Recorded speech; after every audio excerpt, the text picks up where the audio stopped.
Hello scholars, welcome to EduMath Hub. In this video, we're taking a very quick and very fast revision of some basic important topics for your Jamb 2025. So stick with me as we tackle some very important topics. You're going to learn a lot of things and you'll have gained a lot of topics and a lot of ideas before this video ends. So let's go. The first you want to know about the first topic in your Jamb 2025 is the basic things like elements, atoms, moles, and other stuff like that. So we'll be starting with elements. So elements here just means a pure chemical substance which cannot be split into simple substances by a simple chemical process. So example of those basic elements are the ones in your periodic table. Okay, the basic elements are the ones in your periodic table. So as you can see here, we have iron, okay, which is the basic element. You have iron. You also have silver, gold, copper, oxygen, and hydrogen. These are elements that cannot be broken down further. They are already in their basic form, so you call them elements. They are elemental in the sense that they cannot be reduced further. Then names and chemical symbol of elements. The names and chemical symbol of elements. All known elements have names, usually names represented by a letter and a short abbreviation. So that short abbreviation, everything is now called a chemical symbol. So the way the element is abbreviated on the periodic table is called a chemical symbol. So most chemical symbols often derive from Latin or Greek names. So they can ask you, BJ, what is the Latin name for sodium? Latin name for sodium is natrium. Natrium. That is why the chemical symbol of sodium is Na. Then for gold is aurum. That's why it is Au. Then potassium is kalium. That is symbol K. While copper is cuprum, which is Cu. Iron is ferrum, which is Fe. You always say things like ferrite, or ferro. So when you see that word ferro or ferrite, you know that thing contains iron. Then the next one is mercury, which is hydrargyrum. That is why the chemical symbol of mercury is Hg. Then for silver, you have what is called argentum, which is Ag rather, it's supposed to be Ag. Then you have tin, Sn, which is tannum, and lead as plumbum. Also, other chemical symbols often derive from English names, which are fluorine, chlorine, carbon, these basic ones that you know here. These are just normal English names. Then there are some criteria that used to generate chemical symbols. So the criteria could be using the first letter of the element. So these elements are symbolized in the periodic table by their first letters.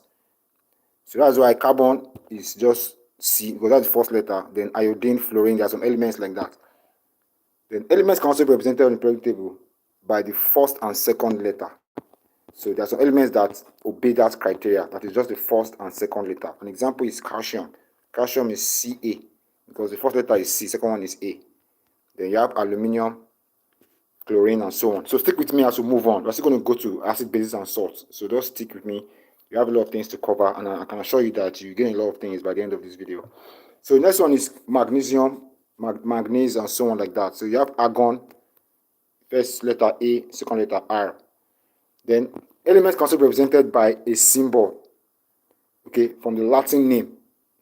You can see from here, the Latin name sodium is Na, that's natrium. That is why the symbol is Na. So the same thing here, sodium is Na, aurum, you have potassium, that's kalium, then copper, then you have iron, which is ferrum. Then the most common elements are the ones which they will ask in your four-figure table, which they will ask in your periodic table. Okay, the most common ones are your first 20 elements, starting with hydrogen, helium, lithium, beryllium, boron, and so on like that. So these are the first 20 elements. The last one there that made it 20 is calcium, and the first one is oxygen. So they have been arranged into the periodic table based on some criteria, which we're going to look at later. Okay, now how to remember the common elements. There's a song that you can use, but we're not going to go into that song right now. We're just going to skip that part. Now, we'll move to compound. Okay, what's a compound? So by definition, a compound is a pure substance. A compound should be pure. That's one of the basic things you need to know. A compound is a pure substance that is made up of more than one element in a chemical combination. Okay, the elements are chemically combined.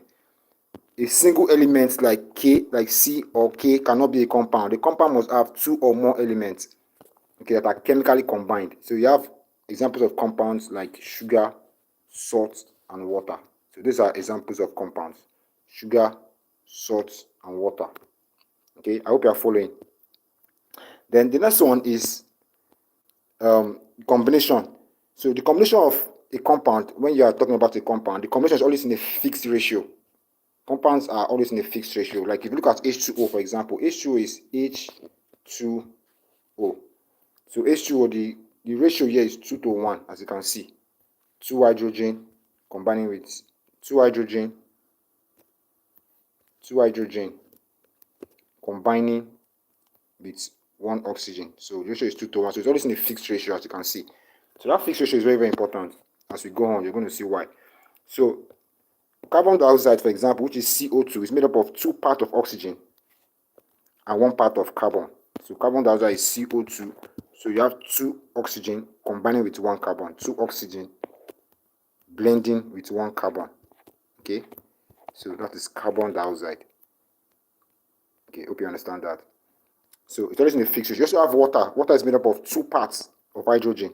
So H2O, 2 molecules of hydrogen combining with 1 molecule of water. Okay, and it can also be separated chemically. It can only be separated by chemical means. You cannot separate the compound by physical means. So it can only be separated by chemical means. Okay, and compound should be pure, as you can see here, a pure substance that is made up of more than 1 element,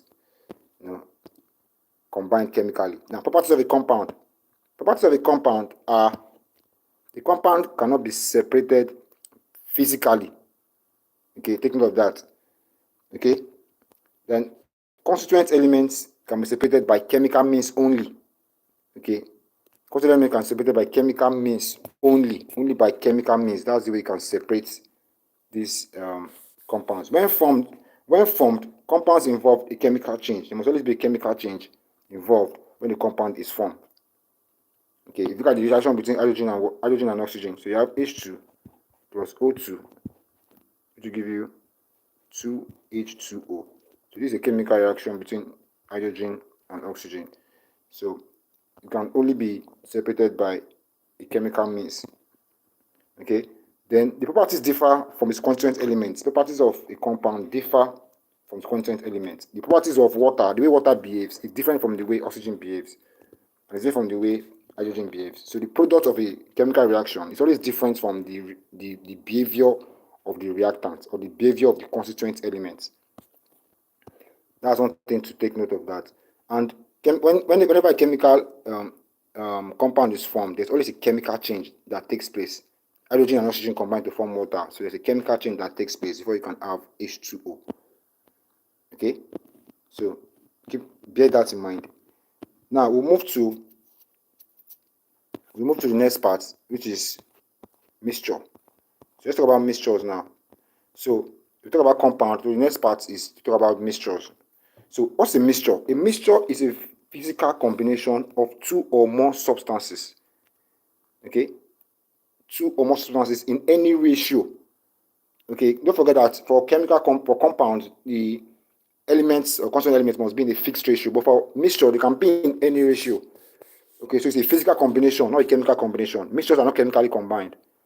So examples are muddy water, mixture of sand and salt, then water, mixture of maize and sand, mixture of oil and water. Water and oil do not mix.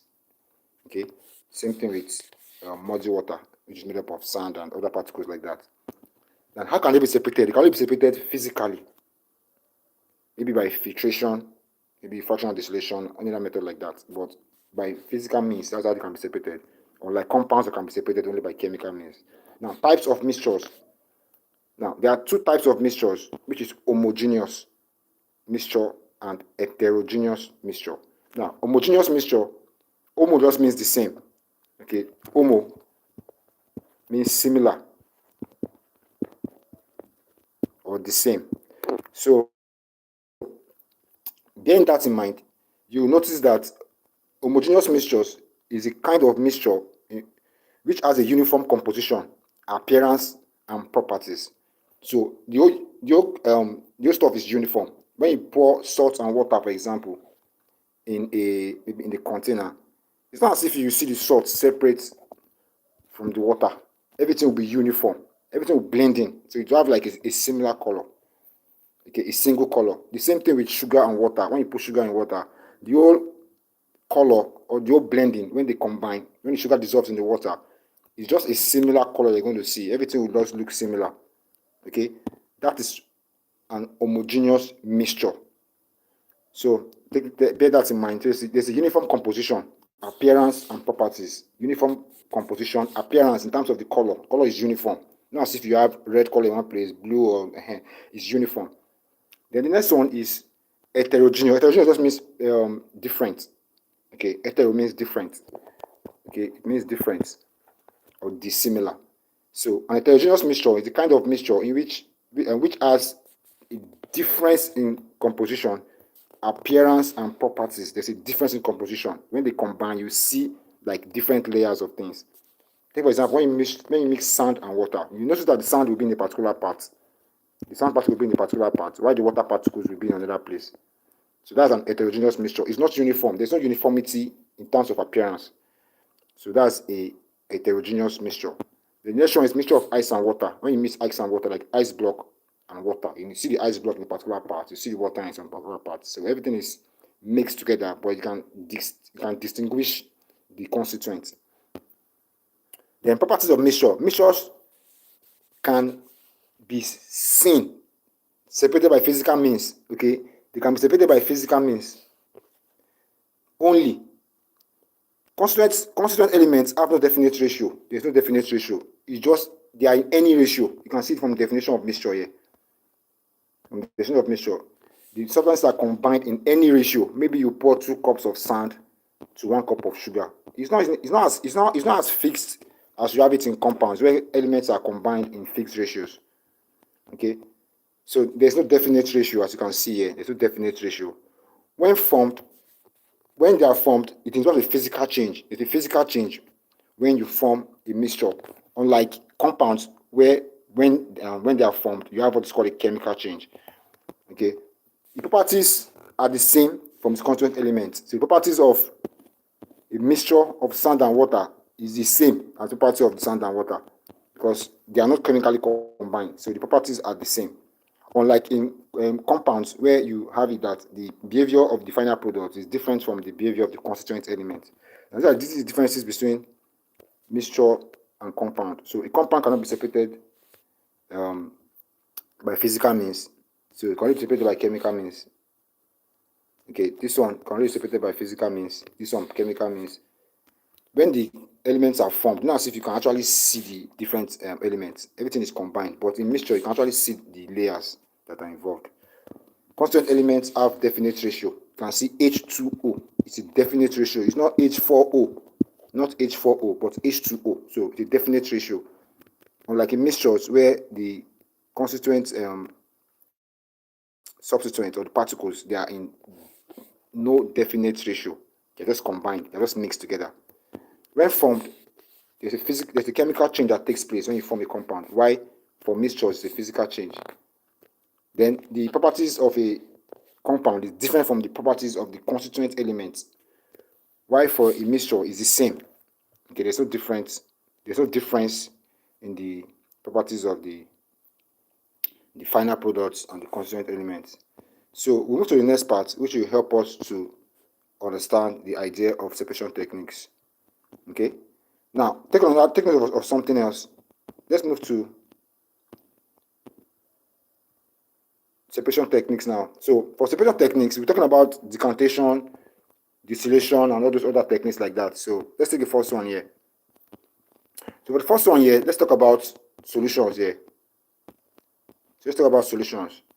Now, particles settle at the bottom if undisturbed. Particles usually settle at the bottom, they are undisturbed. Suspension formed either by liquid droplets or fine particles float in a gas called aerosols. This is what is out in like perfume, things like perfume.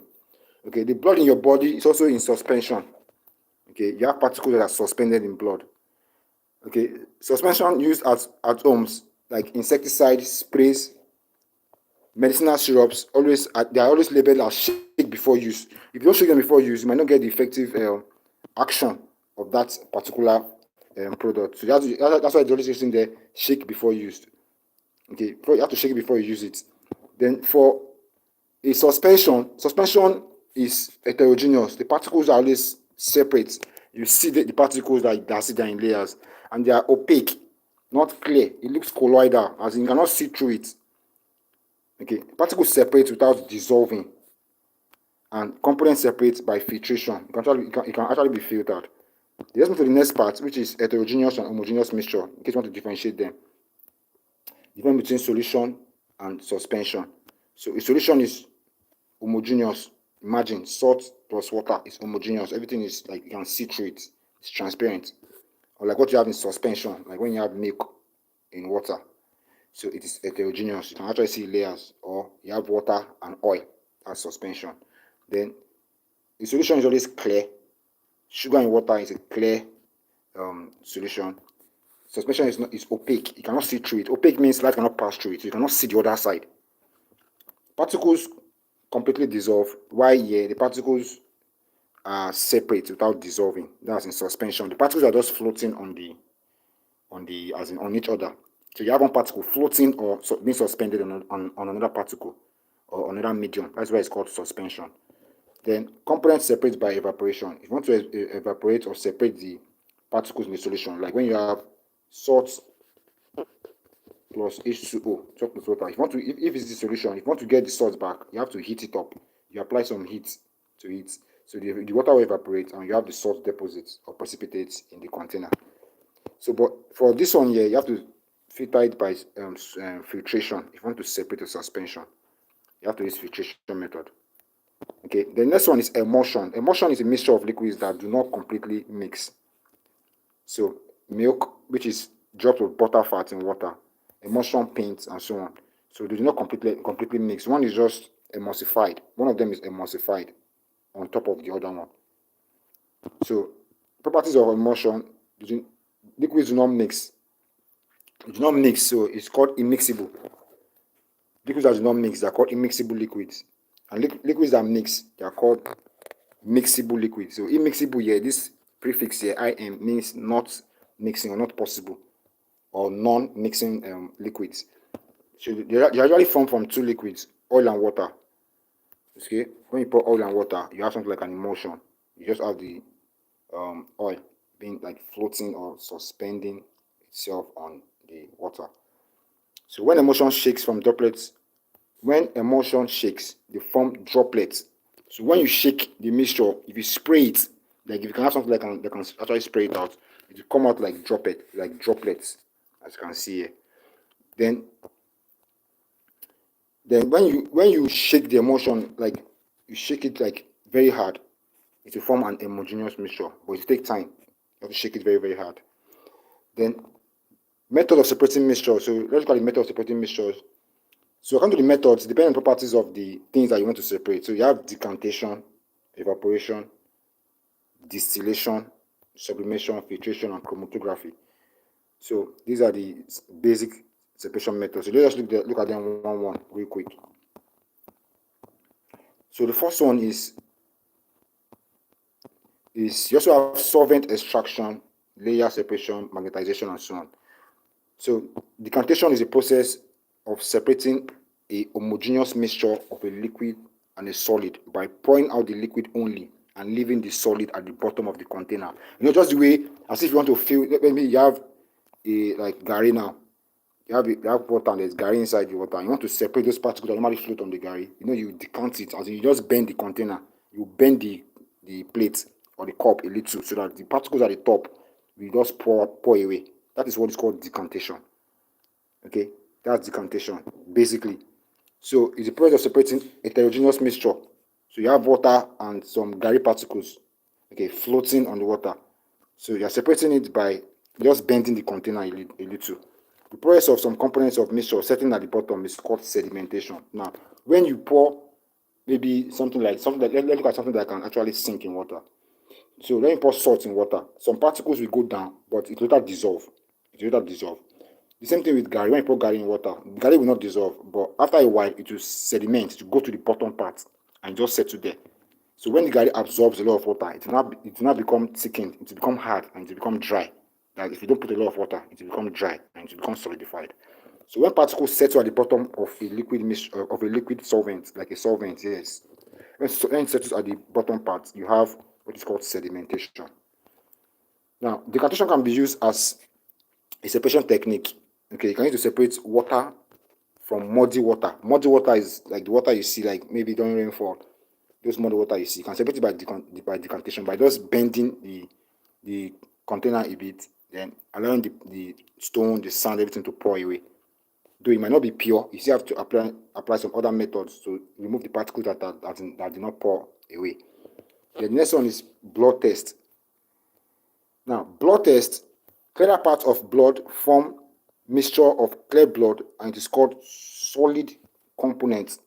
So the condition is also used in blood test to separate particles that are suspended on the blood. Separation application of decantation. So water treatment systems also use decantation.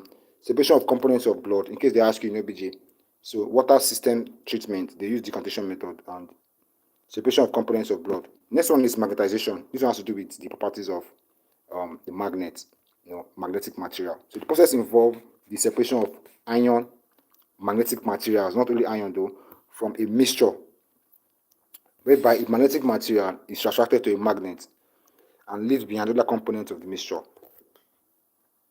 So take an example. You have iron suspended. You have iron suspended in like Gary, iron filings suspended in Gary. So you have iron in Gary, that's Fe plus Gary, for example, Fe particles. Now to separate these particles, you need to just apply a magnet that will attract the iron filings or the iron particles from this mixture, then to now remain the Gary. So as if you just pass the iron over the mixture, and the iron, the magnet will attract, sorry, you pass the iron over the mixture, okay, over the mixture of the iron and the Gary, then the magnet will attract the iron filings, the magnetic materials there, the iron particles, to attract them, leaving only the Gary. So that's for magnetic materials. The next one is evaporation. Evaporation is the method in which solvents converted from liquid to gas, okay, and solutes remain as residue. So you have water, H2O, plus then maybe you have salt, for example, and the salt is dissolved in the water. So to separate this is solvent here. Okay, this is solvent that dissolves the solute. So this salt is called the solute, while the H2O, the water, is called the solvent. So this solvent, if you want to get this salt back, you need to evaporate it. So you heat it up. You apply heat to it, as you can see here. You apply some amount of heat to it. When you apply heat to it, the water particles will evaporate. Then it will now remain only the salt particles, which will be collected in the container there. Okay, so that's the concept behind it. So mixture of water and salt, when heated, water evaporates and the salt remains. So this is an evaporating dish. If you notice something, this container is not heated directly. This heat from here, this heat from the bottom part, is not directly touching this part. They use what is called a water bath. This is a container here filled with water. So the steam is the steam that is heating the evaporating dish. Okay, it's the steam from the water bath that is heating the evaporating dish. Then application of evaporation. Where can you use evaporation? So you can be using the extraction of common salt. You want to extract common salt from seawater, like NaCl dissolved. That's common salt dissolved in water. So you heat the water, then NaCl will remain. So common salt is NaCl. The next one is distillation. So distillation is the method of separating mixtures due to components, boiling point, and finally obtain the wanted substance. So it's a method of separating mixtures due to components boiling points, as in the individual boiling points of the mixtures.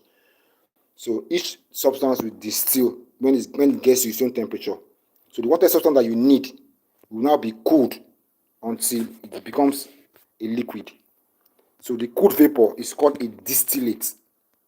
Okay, I'm going to explain later. So types of distillation, you have simple distillation and fractional distillation. Sorry, two types of distillation: simple distillation and fractional distillation. So this is like this is a sample here for simple distillation. So it's a separation of components involving a liquid and a dissolved substance. Take for example, when you heat here, for example, when this one is heated, the substance that is needed will pass through here, will pass through here, will pass through these parts and come out through the light big condenser, where it condenses back to liquid. Then it enters into this container here. So the vapor, when it gets to that temperature that you need, you can see the thermometer that is here. This thermometer will measure the temperature. When it gets to the temperature, that liquid substance will evaporate, pass through the light big condenser, where it condenses the vapor, as in the steam, the gaseous form will now condense back. This one will condense it back to liquid. That liquid will now enter into this container here. Then that means you have the liquid separated from the solid particle which it was dissolved in. Okay, it's like just like the opposite of that evaporation method. So you want to get the liquid part, not the solid part now. So simple distillation can be used to separate water from muddy water and distilling water from salt water. So you want to get the water. Normally you have H2O plus salt dissolved a solution. This is solvent solute. If you want to get the solute, this one, you have to use evaporation method. You heat it up. This one will evaporate away. And what you're going to get is salt. But if you want to get this water, the distilled water, what you're going to do is distillation, not evaporation, because you want this one. So you distill. But if you want this salt, you have to evaporate. So that's the distinction between the two. So distillation, distilled water from muddy water and distilling water from salt water. Then take note that a light big condenser, in case if it is absent, for example, if you don't have this part, if you don't have a light big condenser, you can actually use a test tube. But what you just do is that test tube, you pour cold water on it. So once the steam gets to this part, once you pour cold water on the test tube, it will condense. It will cause the liquid inside, the gas inside to condense back to the liquid form. Okay, so if a light big condenser is absent, the distillate can collect in the test tube that is dipped in a beaker containing cold water or ice. So the steam that is here is actually called a distillate. Distillate. When it gets here, you also see the final product, which is the distillate. Then the next one is fractional distillation. So fractional distillation is the method of separating mixtures, homogeneous solution of two or more liquids due to its boiling point by means of fractional columns. So you can see the diagram here. So this one is different substances or different liquid substances that have different boiling points. Because of different boiling points, to separate them, you have to use what is called fractional distillation. So it looks like this here. So this is what it looks like. So at different temperatures, each of the liquid will be evaporating and condensing here. Then condensing the distillate to now enter this part at their own temperatures. Take for example, if you have ethanol and water, ethanol boiling point is 78, water is 100. So when you heat them up, ethanol will evaporate first. It will condense here, then you collect it here. Okay, then before you now have the collection of the water later. So that's a method of separating a mixture of ethanol and water. The best method to use is the fractional distillation. So it is used to separate a mixture of ethanol and water. It's also used to separate crude oil, that's petroleum. Okay, then fractional distillation can collect more than one component at the same time. Okay, more than one component at the same time at the fractional distillation column. Okay, can collect more than one component at the same time. Then the liquids with lower boiling point first collect as the distillate. That's why you have ethanol and water. Ethanol boiling point is 78. Ethanol will evaporate first. It will form the distillate here and it will first be collected before water, because the boiling point of water is 100. Alcohol is 78, so alcohol will distill first. Each component is collected. Each component collected is called a fraction. A It's called a fraction. Okay, it's called a fraction. So we're going to end this live at this particular point. Thank you for watching. I'm going to continue very soon. So just note where we stopped, and we're going to continue from there. Thank you for watching. I really appreciate you. Please click on subscribe and make sure you keep watch on this channel. Thank you for watching. I'll see you guys very soon. Take care.